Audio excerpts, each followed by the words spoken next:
Hello there. This is a 2011 Chevrolet Equinox, and I have an ABS error. And one of the first things we did was we inspected and took off and inspected this ABS wire, which is a new type, and it looks like that particular ABS wire, a speed sensor, I should be more precise, basically is okay. So when we looked at the connectors, everything is fine. It's because of this new style wire. It's all sealed, very fine wire in there, and I think it has a carrier signal.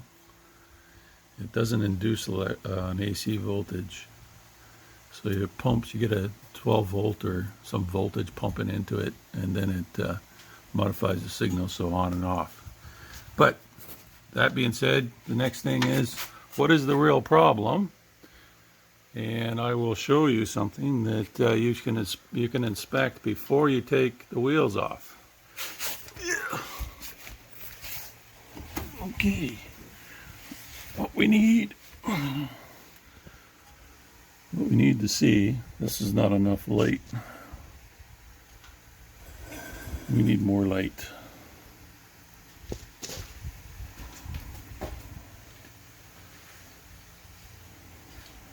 What we are looking at here is the back of the bearing.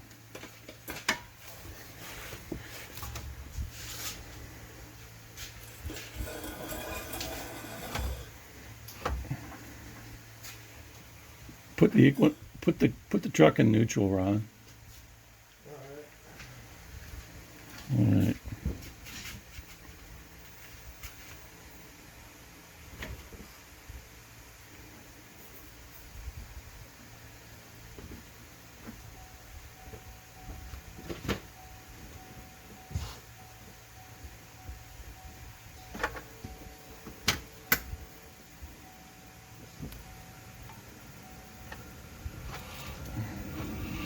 What you're looking at is, watch that shiny part there. Well, it's all off now. On that shiny part, it shouldn't be shiny.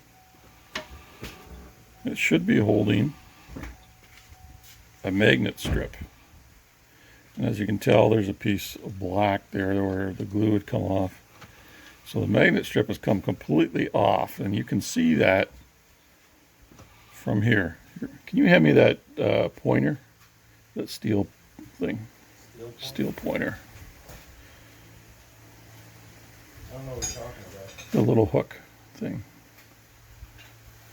Yeah, that's perfect. So we're talking about this right here. It's where the magnet should be. And when I initially inspected it, it's half off, and now it's fully off. When I turn it, it goes, it's fallen completely off. So the bearing's fine. The bearing is fine, but that magnetic strip, which is really a chintzy piece of engineering done by a GM, and I'm sure somebody got a pat on the back of how much money they're saving, and some executive got a raise. But meanwhile, back at the ranch, us poor guys have to go and change bearings before they're wore out. So yeah, thanks a lot, GM. You did a great job yet again on your engineering and allowed it to go. So now I got to pull this bearing. So if anybody is curious about pulling a bearing, first couple steps will be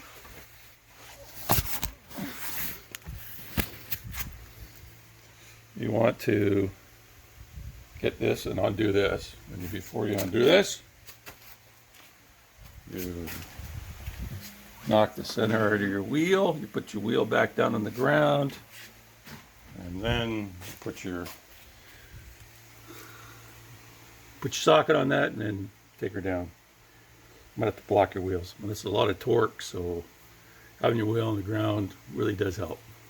Once you got that, and you tap it with the brass hammer, you run your nut up to so it's flush, and then tap it with a brass hammer, push that back. Already got loosened off. And then the next step, of course, taking your brake off, your rotor off, and then getting at it from the back. There's 3 bolts. You got to get it from the back, and you got to get them all torqued to spec, and you got to torque this big bugger to spec. Again, I keep the center out until I'm done, and yeah, that's it. So, any more questions? Feel free to post. Bye. Okay, this is a continuation on the 2011 Equinox brake issue that we had.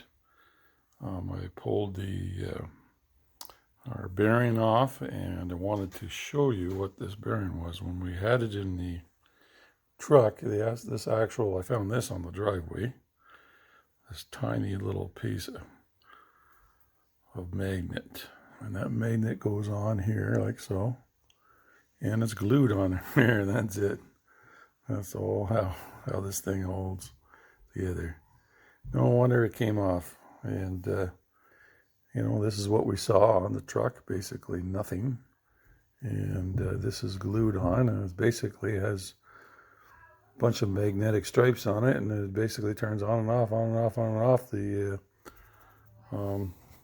The sensor picks it up and basically tells you if it's turning, and then translates that into how fast or velocity you're turning.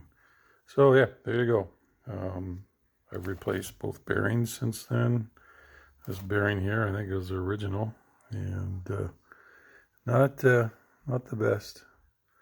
I can tell you that much. You can actually see on here, if you look close, the stripes where it's picked up metal shavings. You can see the tiny little stripes on it, and that's where it's, see if you wipe it off, you can see where, so those are magnetic. That's where it's accumulated all the magnetic dust, or the iron dust, and it shows you the magnetic lines on here. So it lays like that, yeah, and that's what produces the signal.